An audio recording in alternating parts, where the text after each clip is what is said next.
Hello student, मैं सुशील कुमार स्वागत करता हूं आपका इस वीडियो में। हम लोग स्टार्ट कर दिए थे कक्षा 10 विज्ञान, जिसमें हम लोग पार्ट 1 में जो कुछ भी उसका बेसिक था वो मैंने पढ़ लिया था। अब इसमें पार्ट 2 में हम लोग उससे थोड़ा सा आगे पढ़ेंगे। तो देखिए, इसका कौन सा है पार्ट है 2। इसका ये कौन सा भाग है 2। अगर आपने भाग 1 नहीं देखा है तो आप पहले उसको जाकर देख लीजिए, क्योंकि मैंने उसको बहुत डिटेल में पढ़ाया है और मैंने आपको ये भी बताया था कि मैं यहाँ पर एक भी वर्ड आपको रटाने वाला नहीं हूँ। बिल्कुल मैं आपको 0 से लेकर पूरा मैं आपको समझाऊंगा और आपको अपने क्लास का टॉपर भी बनाऊंगा। इसलिए आप पूरा ध्यान से देखिए, क्योंकि अगर आप अच्छे से पढ़ेंगे तभी आप टॉपर बनेंगे, क्योंकि रटकर आज तक कोई टॉपर नहीं बना है। तो देखिए, यहाँ पर हम लोगों ने क्या क्या पढ़ लिया था पिछली क्लास में। हम लोगों का जो चैप्टर चल रहा है, चैप्टर का क्या नाम है, रासायनिक अभिक्रिया एवं समीकरण। लेकिन इसको स्टार्ट करने से पहले हमको कुछ बेसिक चीज़ें आनी ज़रूरी है, जो हम लोग पिछली वीडियो में हम लोगों ने क्या क्या पढ़ा था। मैं थोड़ा सा एक रिवीजन करवा देता हूँ, फिर इसके बाद में हम लोग आगे बढ़ेंगे। हमने सीखा था कि परमाणु मतलब क्या होता है। जिसे मान लीजिए कि मेरे पास मैं आपको एक एग्जाम्पल से दिखाता हूँ। एक इतना बड़ा सा मान लीजिए एक लड्डू है। लड्डू तो आप लोग समझते हैं। फिर मैंने इसको तोड़ा, मैंने 2 कर दिया, तो कितना छोटा बचा, इतने इतने 2 हो गए।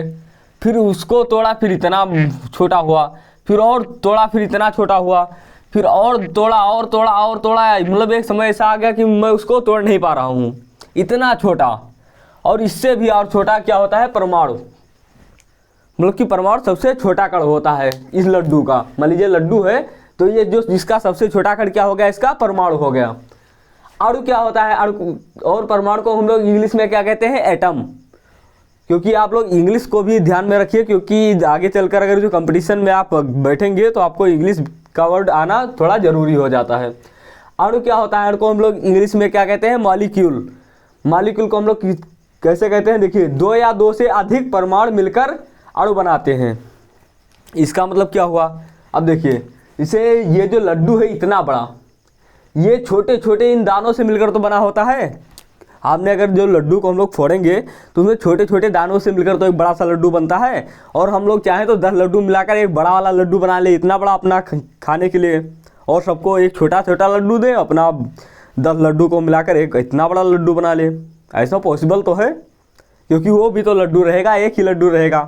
तो ठीक उसी प्रकार मतलब कि 2 या 2 से अधिक अणु, अणु मतलब कि ये जो छोटे छोटे हैं, ये अगर मिल जाएंगे तो क्या हो जाएगा, मतलब कि अणु बन जाएगा। मतलब कि 2 या 2 से अधिक परमाणु अगर मिल जाएंगे तो अणु बन जाएगा। मतलब यहाँ पर ये जो इसका जो छोटी सी जो बिंदी है, मतलब कि इस लड्डू का सबसे छोटा भाग वो अणु है, अणु नहीं मतलब परमाणु है। और अगर 2 4 मतलब यहाँ पर अगर जो जुड़ जाएंगे तो वो सब क्या बन जाएगा, अणु बन जाएगा।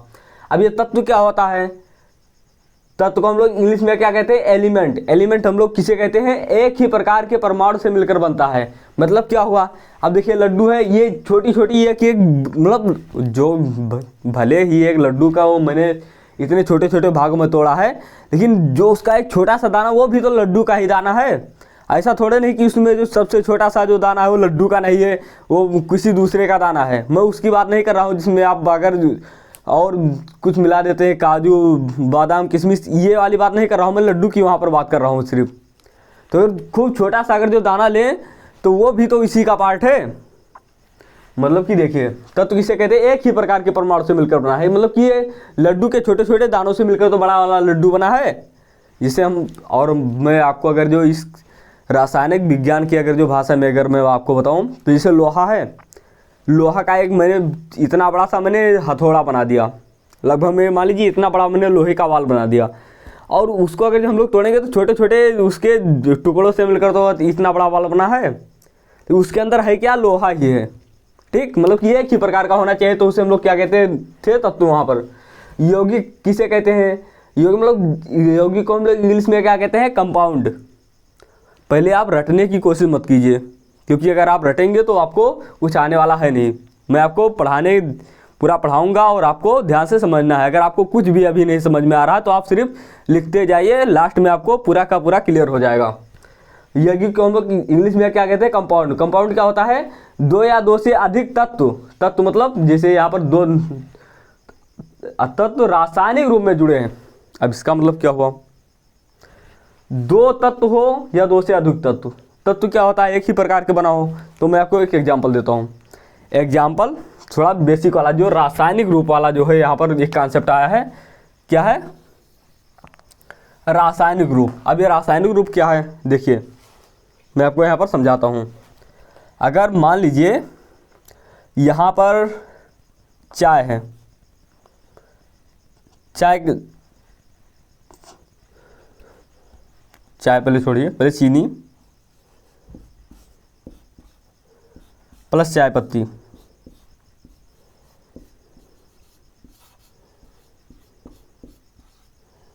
प्लस पानी, इतना अगर जो हम लोग मिला देंगे और प्लस आग पर हम लोग रखेंगे इसको, तब क्या बनता है, चाय। मैं एक बार कंफर्म कर लूँ कि आपको दिख रहा है या नहीं। तब क्या बनता है, यहाँ पर चाय बनता है। अगर तो अब इससे हम लोग समझते हैं, देखिए तत्व क्या हो, एक ही प्रकार के परमाणु से, जैसे जो चीनी है, चीनी के अंदर सिर्फ चीनी ही तो है, और तो है ना कि चीनी के अंदर वहाँ पर और कोई ईंटा मिल गया, ईंटा तो समझते हो, ईंट, मिट्टी मिल गया, ऐसा तो है ना। चीनी के अंदर चीनी है, चाय पत्ती के अंदर चाय पत्ती है, पानी के अंदर पानी है, और एक आग है, आग के अंदर आग है, सब मिले चाय बन गया। लेकिन देखिए यहाँ पर इस यौगिक में इसका क्या मतलब, दो या दो से अधिक तत्व रासायनिक रूप में मिले। रासायनिक रूप क्या हो गया, अगर चीनी, चाय पत्ती और पानी इसको ऐसे ही रख दें, मतलब कि मैंने चीनी लिया इस बर्तन में, फिर उसमें चाय पत्ती डाली, फिर इसके बाद में पानी डाला, उसको गर्म नहीं किया, वो ऐसे रखा है, तो वो क्या चाय बन गया। चाय बनाने के लिए हमको गर्म करना पड़ेगा, और अगर जो उसको हम लोग गर्म नहीं करेंगे, वैसे ही अगर जो रखेंगे तो चाय बनेगा नहीं। और जब तक चाय नहीं बनेगा तब तक उसे हम लोग रासायनिक नहीं कहेंगे उसको, मतलब कि उसमें चीनी अलग दिख रहा है और उसके अंदर जो रखा है चाय पत्ती अलग दिख रहा है, पानी अलग दिख रहा है, वो चाय नहीं है, मतलब कि वो रासायनिक रूप में नहीं जुड़े हैं। लेकिन अगर हम लोग उसको पूरा गर्म कर देंगे तो सब आपस में मिक्स होकर फिर अब क्या बन जाएगा, चाय बन जाएगा। तो जो मिक्स होता है उसे हम लोग क्या कहते हैं, रासायनिक रूप। मतलब कि अब एक बार चाय बन गया, उसके अंदर से आप चीनी को आप निकाल सकते हैं, चाय पत्ती को छान कर, चाय पत्ती मान लीजिए निकालेंगे, चीनी तो उसमें सब पूरा मिल गया, दूध उसमें आपने मिलाया था, वो दूध भी उसमें मिक्स हो गया। अब देखिए मिश्रण क्या है, मिश्रण को इसमें क्या कहते हैं, मिक्सचर। मतलब दो या दो से अधिक तत्व रासायनिक रूप में ना जुड़े हो, रासायनिक रूप में ना जुड़े हो, मतलब कि चीनी, चाय पत्ती और पानी एक बर्तन में रख दो, उसको गर्म ना करो, ऐसे ही रखा रहे। या फिर आपने बालू लेकर आया, बालू में थोड़ा सा चीनी डाल दिया, वो सब आपस में एक दूसरे मतलब दिख रहे हैं कि ये बालू है, चीनी है। या फिर आपने एक बोरे चावल का जो बोरा है उसमें आपने गेहूँ लेकर जाकर डाल दिया, अब गेहूँ अलग दिख रहा है, चावल अलग दिख रहा है, वो सब क्या है, मिश्रण है। लेकिन आपस में जुड़ जाए, यौगिक बन जाए, तो वो मतलब कि यौगिक कैसे बनेगा, दो या दो से अधिक अगर तत्व मिले तो क्या, रासायनिक रूप में मिले। ठीक, अब आपको इतना थोड़ा थोड़ा तो आपको कॉन्सेप्ट इसमें समझ में आ गया होगा।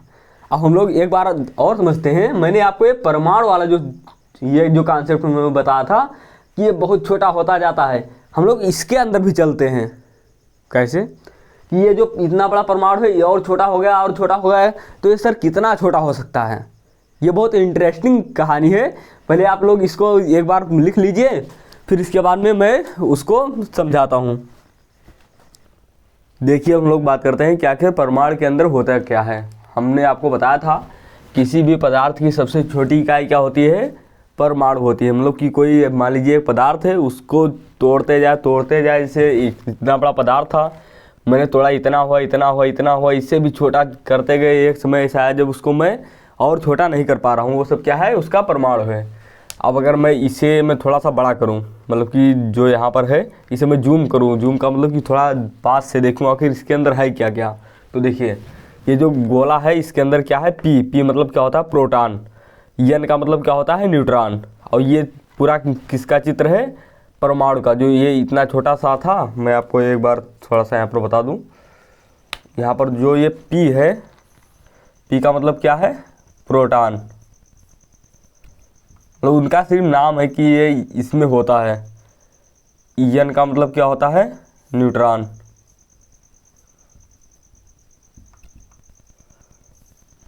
और ई का मतलब क्या होता है यहाँ पर इलेक्ट्रॉन। आपको ये देखने में कठिन लग रहा है लेकिन आपको इसको याद नहीं करना है, सिर्फ इसको समझना है। आपके पेपर में नहीं आने वाला है लेकिन मैं आपको समझा दे रहा हूँ यहाँ पर। और इसको बताया किसने था? डाल्टन ने बताया था कि इसके अंदर ये सब होता है। डाल्टन ने इसे बताया था। तो देखिए मतलब कि ये अगर एक परमाणु है उसको छोटा करते जाएंगे, खूब छोटा हो जाएगा, फिर इसके बाद में जब उसको जूम करेंगे तो उसके अंदर एक लेयर मतलब कि एक परत इस प्रकार से बनी होती है। उसके अंदर एक होता है, उसके अंदर प्रोटॉन और न्यूट्रॉन होते हैं और उसके बाहर इस टाइप के क्या होते हैं? इलेक्ट्रॉन होते हैं। कि इस टाइप के इसमें क्या होते हैं? इलेक्ट्रॉन। अब देखिए परमाणु 3 मूल कण से बना है। जो परमाणु होता है 3 मूल कण से बना है। किससे? इलेक्ट्रॉन से। इसके अंदर इलेक्ट्रॉन होते हैं, प्रोटॉन से प्रोटॉन होते हैं और न्यूट्रॉन होते हैं। न्यूट्रॉन मतलब परमाणु जो होता है जो सबसे छोटा होता है 3 चीज़ से मिलकर बनता है, इलेक्ट्रॉन, प्रोटॉन, न्यूट्रॉन। ये आपको सिर्फ जानकारी के लिए याद रखना है और आपको ये आपके पेपर में नहीं आने वाला है, आपके सिर्फ कॉन्सेप्ट के लिए मैं यहाँ पर आपको समझा रहा हूँ। अणु क्या होता है? अणु देखिए जिसे मान लीजिए यहाँ पर 2 परमाणु मिले, ये इतना बड़ा है, 2 परमाणु मिले, एक अणु बन गया। अणु को हम लोग इंग्लिश में क्या कहते हैं? मॉलिक्यूल। एटम, एटम का मतलब क्या होता है? परमाणु। अब आखिर ये आप पढ़ा क्यों रहे हैं? आपको ये डाउट यहाँ पर आ रहा होगा कि सर आखिर मैं इसे पढ़ूँ क्यों? तो आगे चलकर जब मैं आपको इसका बताऊँगा संयोजकता। तो अब संयोजकता क्या है? संयोजकता को इंग्लिश में क्या कहते हैं? बैलेंसी।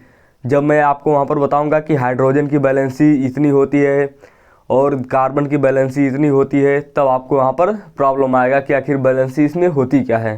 जिससे मान लीजिए यहाँ पर इसको बताने से पहले एक अष्टक नियम हम लोग समझ लेते हैं।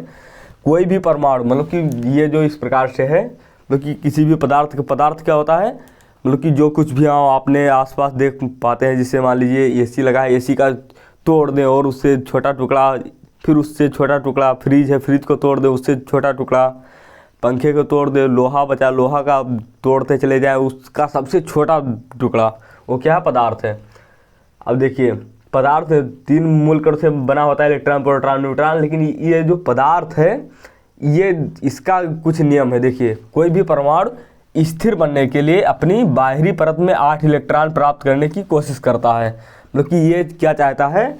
जो यहाँ पर जिसकी बाहरी परत हो उसमें 8 इलेक्ट्रॉन हो। आपको डाउट होगा कि सर इलेक्ट्रॉन कैसे इसमें भरते हैं? तो देखिए इससे बड़े बड़े अगर जो मैं आपको आगे चलकर पढ़ाऊँगा तो इस प्रकार से तो एक न्यूक्लियस होगा, न्यूक्लियस में प्रोटॉन और न्यूट्रॉन होंगे और इसके बाहर एक कक्ष होगा, इसे हम लोग क्या कहेंगे? कक्षक। इसमें 2 इलेक्ट्रॉन रहेंगे, फिर इसमें भी इलेक्ट्रॉन रहेंगे। मतलब कि लास्ट में क्या चाहता है? 8 इलेक्ट्रॉन हो, 2 2 4 1 5 1 6 7 1 8। इस प्रकार से मतलब उसको लास्ट में 8 इलेक्ट्रॉन चाहिए कोई भी तत्व। और अगर 8 मतलब इसको इस प्रकार से आप समझ लीजिए, जैसे मैं यहाँ पर अभी पढ़ा रहा हूँ और मुझे आराम चाहिए, तो ऐसे तत्व होते हैं उनको आराम चाहिए। अगर मुझे आराम चाहिए, मैं यहाँ पर कुर्सी रखा है, सीधा मैं यहाँ पर कुर्सी पर जाकर बैठ जाता हूँ, मैं आराम पा गया। तो उसी कुर्सी पर बैठने जैसा इनके लिए भी है कि अगर इनके पास 8 हो जाएंगे तो ये एक प्रकार से बिल्कुल राजा बन जाएंगे। ठीक। और इसमें मतलब क्या है? अष्टक नियम में ये रिएक्शन नहीं करे। रिएक्शन का मतलब क्या होता है? इनके पास अगर जो 8 नहीं होंगे, मान लीजिए 7 है, तो ये कोशिश करेंगे कि मान लीजिए दूसरा तत्व कोई है। तत्व मतलब क्या होता है? एक ही प्रकार से मान लीजिए मान लीजिए ये पहला तत्व है, ये दूसरा तत्व है, इनके पास 7 है, इनके पास मान लीजिए 9 है। 8 होता तो मान लीजिए बैलेंस होता, 9 है। अब ये क्या कहेगा? तुम एक मुझे दे दो, जिससे यहाँ पर मान लीजिए 2 है। मैं आपको समझाता हूँ आखिर कैसे अस्थायी नहीं होंगे। जिससे यहाँ पर मान लीजिए 2 है और इसके पास सिर्फ 7 इलेक्ट्रॉन है। इलेक्ट्रॉन को मैं ई से यहाँ पर दर्शाता हूँ, इसके पास 9 इलेक्ट्रॉन है। अब ये क्या कहेगा? तुम एक मुझे दे दो, तो इसके पास लास्ट में 8 हो जाएंगे। और ये कहेगा तुम मुझे, जिससे इसके अगर बाहरी कोश में अगर मान लीजिए 9 आ रहा है तो ये कहेगा आप एक मुझे दे दो। तो ये अगर इसको एक दे देगा तो इसके पास भी 8 इलेक्ट्रॉन हो जाएंगे और इसके पास भी 8 इलेक्ट्रॉन हो जाएंगे, बस दोनों के पास बराबर हो जाएंगे। ये चीज़ ये चाहते हैं।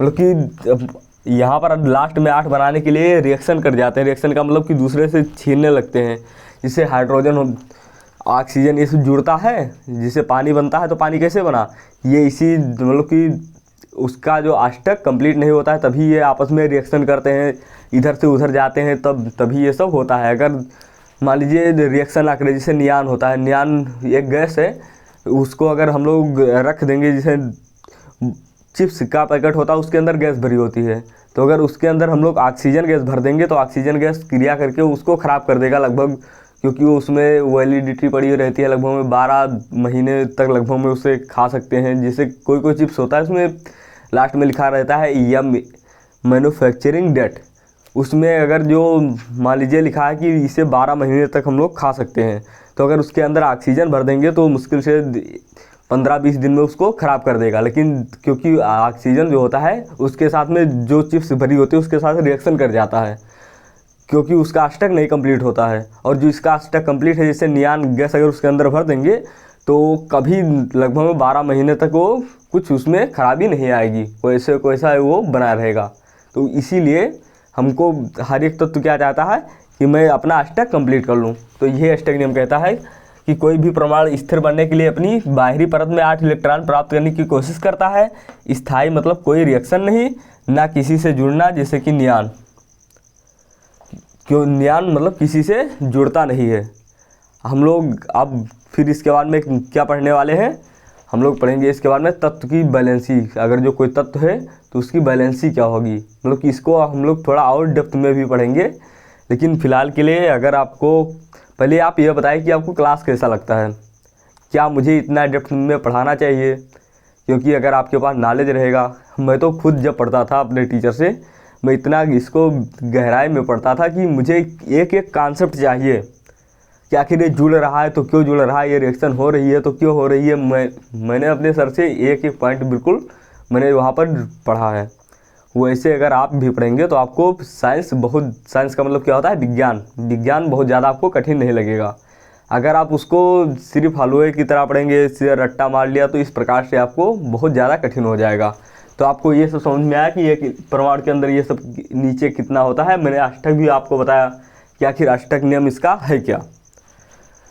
तो फिर अगर आप चैनल पर नए हैं तो आप पहले चैनल को आप सब्सक्राइब कर लीजिए, क्योंकि आपको पता चल गया होगा कि मैं आपको कैसे पढ़ाता हूँ। और अगर आपने अभी तक पहला वीडियो नहीं देखा है तो उसे आप देख लीजिए, क्योंकि अगर आप सीरियल से पढ़ेंगे तो आपको कोई भी चीज़ कठिन नहीं लगेगी। और ये मेरा दावा है कि अगर आप कुछ भी अगर आप नहीं पढ़े रहेंगे फिर भी आप अच्छे नंबर से वहाँ पर पास होंगे, क्योंकि मैं भी एक टॉपर हूँ, मैंने भी काफ़ी बच्चों को टॉपर भी बनाया है। तो इसीलिए आप पहले एक मोटी रफ मतलब मोटी कापी लगभग में मतलब काफ़ी मोटी हो, जिसमें कि साइंस का सभी चैप्टर आ जाए, और अच्छे हैंड राइटिंग से आप उसे लिख लीजिए। और कमेंट सेक्शन में बताइए कि आपको ये क्लास कैसा लगा, और वीडियो को लाइक करना ना भूलें। जय हिंद।